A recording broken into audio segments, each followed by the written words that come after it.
أشهد أن لا إله إلا الله وأشهد أن محمدا رسول الله.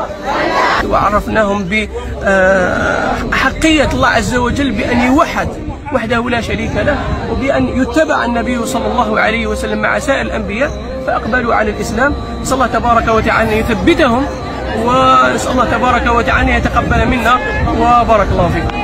يا رب الله يحفظ الجزائر وفلسطين، وإن شاء الله لكل جزائري يجي إلى المسجد الأقصى ويصلي فيه كمان. تحية الجزائر. أنا كتبت الجزائر وأتشرف أنه أكتب لهذا البلد الذي خط تاريخ المجد بدماء أبنائه الشهداء. مرحبا أصدقائي، فيديو جديد معكم صابر مو فلسطين. إليكم هذه البشرى السارة في شهر الخير في رمضان 2023.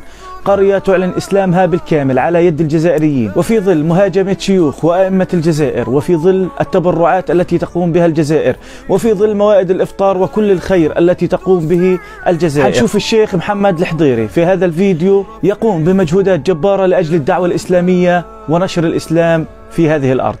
وأيضا سنرى تعليق الشعراء العرب على دولة الجزائر وعن أفعال دولة الجزائر وماذا كتب الشعراء العرب في هذا الفيديو. بتمنى منكم فضلا وليس أمرا أنكم تفجروا هذه الحلقة من خلال اللايك والاشتراك في القناة وتفعيل زر الجرس علشان يوصلكم كل جديد، وعلشان نوصل صوت الإسلام والمسلمين لكل العالم، علشان نوصل الخير لكل العالم، علشان نوصل شو بتعمل الجزائر في كل أنحاء العالم من خير، من تبرعات ودعوة إسلامية. تابعونا للنهاية، خلينا نشوف مقتطفات من هذه الدعوة وكيف أعلنت هذه القرية إسلامها.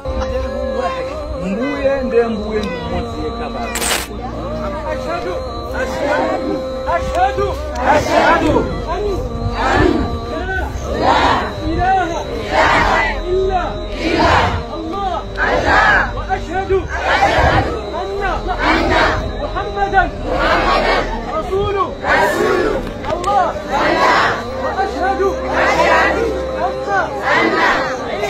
عيسى عبد الله ورسوله.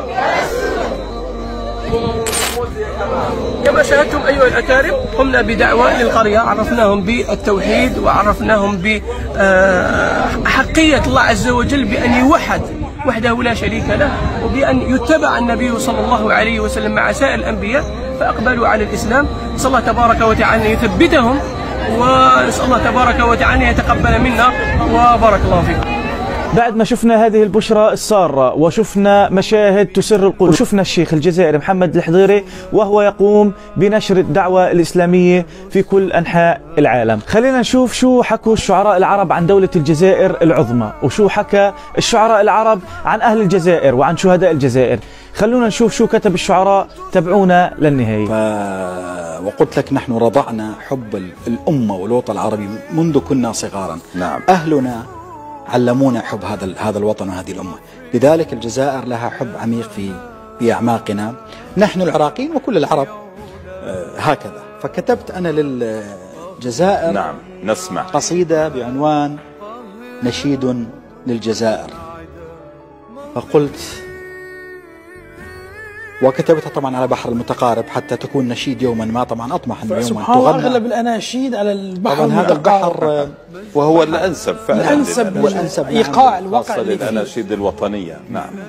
تمر الدهور وصوتك هادر، ووجهك فجر وشعبك ثائر. الله. تساميت مجدا يغيظ العدا، ففوق النجوم اشمخي يا جزائر. يا سلام. وتثقل كاهلك العاديات، وشعبك فيها إلى المجد سائر. وكنت إذا اشتد ليل الخطوب أنرت الدروب بنور البصائر. يا سلام يا سلام. ومزق فجرك ليل الحيارى، فكنت سراجا هدى كل حائر. رسمت الطريق بفيض الدماء، وللتائهين أشدت منائر. وللتائهين أشدت المنائر، وأخرست بالحق صوت الطغاة، لتزهر فوق ثراك المآثر. ربوعك غنت نشيد الفداء على العز والفخر تحيا الجزائر. طبعا نشيد قصيدة طويلة. مررت الجزائر وخاصة هناك مدينة هي مدينة البليدة تسمى مدينة الورود، هذه تسمى بنت غرناطة.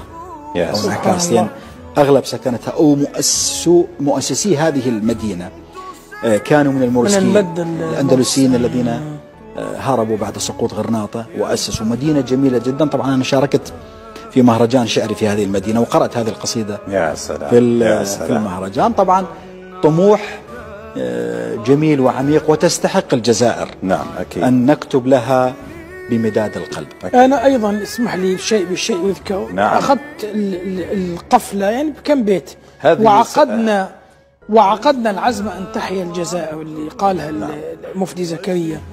فأيها الأحرار في جوف المخاطر يا بناة العز في أرض المفاخر، قد أعدتم مجدنا من بعد أن طعنتنا في الدياجير الخناجر، فاستحث النصر منا عزمنا كي نصوغ المجد يتلى في المحاضر، وحملنا في يد أقلامنا ووضعنا في اليد الأخرى الدفاتر، وركزنا في الذرى راياتنا وعقدنا العزم أن تحيا الجزائر. يا سلام يا سلام. أحسن. بعد ما شفنا هذا الكلام الجميل من الشعراء العرب، الشاعر العراقي والشاعر السوري، أكبر مائدة إفطار في الجزائر.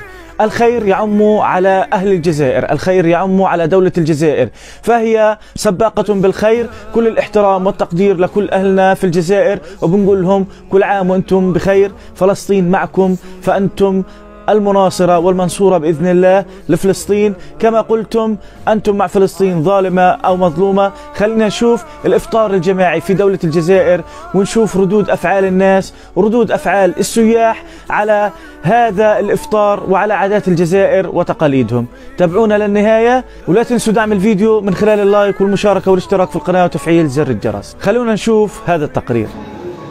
لرمضان نكهة مميزة ونفحات خاصة في قلب العاصمة الجزائرية، فهنا يجتمع الجزائريون حول موائد إفطار امتدت من ساحة البريد المركزي إلى ساحة موريس أودان، ليتقاسم أزيد من 2500 صائم وجبة إفطار جماعي في جو من الفرح والبهجة.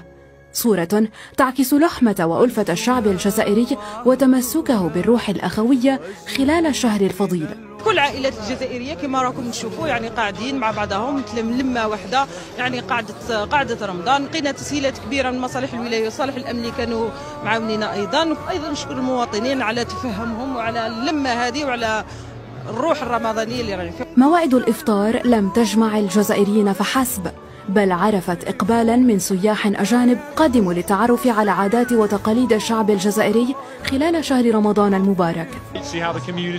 لديكم هنا في الجزائر هذه الروح الأخوية حيث تلتقون جميعا هنا معا، وهذا ما لا نراه في بريطانيا وحتى في أوروبا. تجمع الناس معا للإفطار خلال شهر رمضان أمر رائع وفارد من نوعه. لن نرى مثل هذه الصور في بريطانيا. قدمت إلى الجزائر أمس، الجميع هنا مركزون على العبادات بشكل حازم. هذه الروح الرمضانية التي تجمعكم معا شيء رائع. سمعت الكثير عن هذا الحدث وأردت القدوم مع أصدقائي هنا. التنظيم جيد والترحيب كان حارا. أنا هنا لقضاء بعض الوقت مع العائلة. في فرنسا لا نشعر بلذة رمضان، وهذه فرصة لا تعوض لتقاسم الإفطار معا. الأسر الجزائرية التي اجتمعت من مختلف ولايات الوطن عبرت عن سعادتها بالأجواء الرمضانية التي رسخت معاني التشارك والتعاون من خلال اجتماع الأسر مع بعضها البعض حول مائدة واحدة. الحمد لله، هي مبادرة نشكر عليها كاع اللي ساهموا في هذه العملية، وصحة فطورهم وإن شاء الله تنعاد علينا كل عام إن شاء الله. وهذه أول مرة نحضر هذه الأجواء، كنت أسمع بها من قبل وكنت نشوفها وتمنيت نحضرها والحمد لله حضرتها. بالنسبة للأجواء حاليا راهي هايلة، قاعدين مع ناس ما نعرفوهمش راح ممكن نوطدوا العلاقة معاهم بما أنه رانا قاعدين في هذا الشهر الفضيل. أجواء ليست كغيرها يصنعها المجتمعون هنا على اختلاف جنسياتهم ليقدموا دروسا في الوحدة والألفة والعطاء خلال شهر رمضان. في نهاية الفيديو بحب أتشكركم كثير على المتابعة، كل الاحترام والتقدير لكل أهلنا في الجزائر، كل التحية لشيوخ وأئمة الجزائر، فالجزائر دائما صانعة للحدث، كل الاحترام لكم، تحياتي لكم، كان معكم أخوكم صابر كلاب، تحيا الجزائر وعاشت فلسطين عربية حرة.